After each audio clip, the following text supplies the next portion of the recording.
Mga kumari kong kokak, sulit ba at masarap na umagahan ng kailangan mo? Tara, i-level up natin ang pangkaraniwang tortang talong. May napanood nga akong bagong luto ng tortang talong mga kumari kong kokak at mukhang masarap siya. Kaya tara, ihanda na natin ang mga ingredients. At eto na nga ang mga ingredients natin mga kumari kong kokak. Isang malaking talong, dahon ng sibuyas, 2 kamatis at 3 itlog. At ang una nga muna natin gagawin mga kumari kong kokak ay hihiwain nga muna natin ng maninipis ang talong. Sa pangkaraniwang tortang talong nga ay nilalaga at iniihaw ang talong, pero dito hihiwain lang natin siya ng manitipis gaya nito mga kumari kong kokak. At pag nahiwa na nga natin ng ganitong kaliliit ang talong, ay isunod na natin ang kamatis at ang dahon ng sibuyas. Hiniwa ko nga lang din siya ng ganitong kaliliit mga kumari kong kokak. At pagkatapos nga nito ay babatahin na natin yung 3 itlog sa isang lagayan. At pagka okay na nga yung binating itlog ay pwede na nating ihalo dito yung mga gulay. Uunahin lang natin yung dahon ng sibuyas tapos yung kamatis. Titimplahan na nga rin pala natin to ng MSG at ng konting asin. At pagkatapos nga nito ay hahaluin lang natin tong mabuti hanggang magsama-sama na ang mga ingredients. Sisimulan na nga natin magpainit ng kawali at tapos lalagyan lang natin to ng konting mantika. At pag mainit na nga ang mantika ay pwede na nating ilagay yung hiniwa-hiwa nating talong kanina. Haluin lang natin ng haluin mga kumari kong kokak hanggang maging ganito na ang itsura niya. At pagkatapos nga ay pwede na nating ilagay ng dahan-dahan yung egg mixture na ginawa natin kanina. Medyo ikakalat nga lang natin yung gulay mga kumari kong kokak para magpantay-pantay ang luto niya. Katulad nito. Tatakpan nga lang natin yan at isiset natin sa pinakamahinang apoy ang kalan para hindi masunog yung ilalim. Bago nga natin ito baliktarin mga kumari kong kokak ay siguraduhin muna natin na hindi nakadikit ang mixture sa ilalim. Gagamitan kasi natin ang plato yan pag binaliktad natin mamaya. At pag sigurado na nga wala nang nakadikit sa ilalim ay pwede na natin itong baliktarin gamit ang plato. At pag naibaliktad na nga natin mga kumari kong kokak ay lagyan na lang natin ng konting mantika ang kawali para hindi ito manikit mamaya. At pagkatapos ay ibalik na natin ito sa kawali at hayaan na natin hanggang maluto. Lagyan lang natin ulit ito ng takip at iseset ulit natin sa pinakamahinang apoy. At pagkatapos ay siguraduhin ulit natin na hindi ito nakadikit para pag nilagay natin mamaya sa lagayan ay hindi siya masisira. At luto na nga itong tortang talong natin mga kumari kong kokak. Ililipat na natin siya sa plato. Medyo kinakabahan nga ako dito mga kumari kong kokak kasi baka mamaya paglipat natin sa plato ay sira na pala ang ginawa natin. Pero ang ganda pala ng resulta mga kumari kong kokak.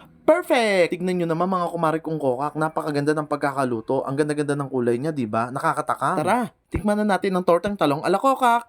At yun na nga mga kumari kong kokak. Tikiman time na naman. Ito, tignan nyo. Oh. Ang ganda-ganda ng color niya, oh, di ba? Tamang-tama lang yung pagkakaluto. Perfect na perfect pang umagahan. Pwedeng pangbaon ng mga bagets sa school. Murang-mura lang. Wala pang 100 pesos sa magagastos niyo mga kumari kong kokak. Pero pang ulam niya siya ng isang pamilya. So, tikman na natin. Ito. Tikman ko muna siya ng walang ketchup.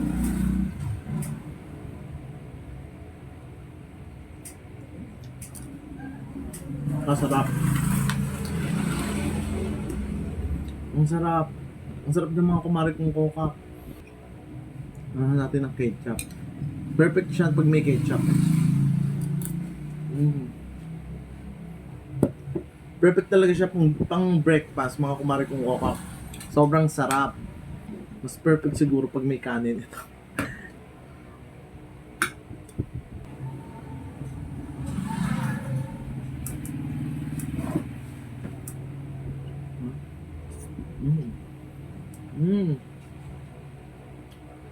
Ang sarap-sarap. Perfect! Gayahin nyo na mga kumari kong kokak. Sulit na sulit ang 100 pesos nyo. Bye-bye! Mwah. Thank you for watching my video. Follow me for more. Babu!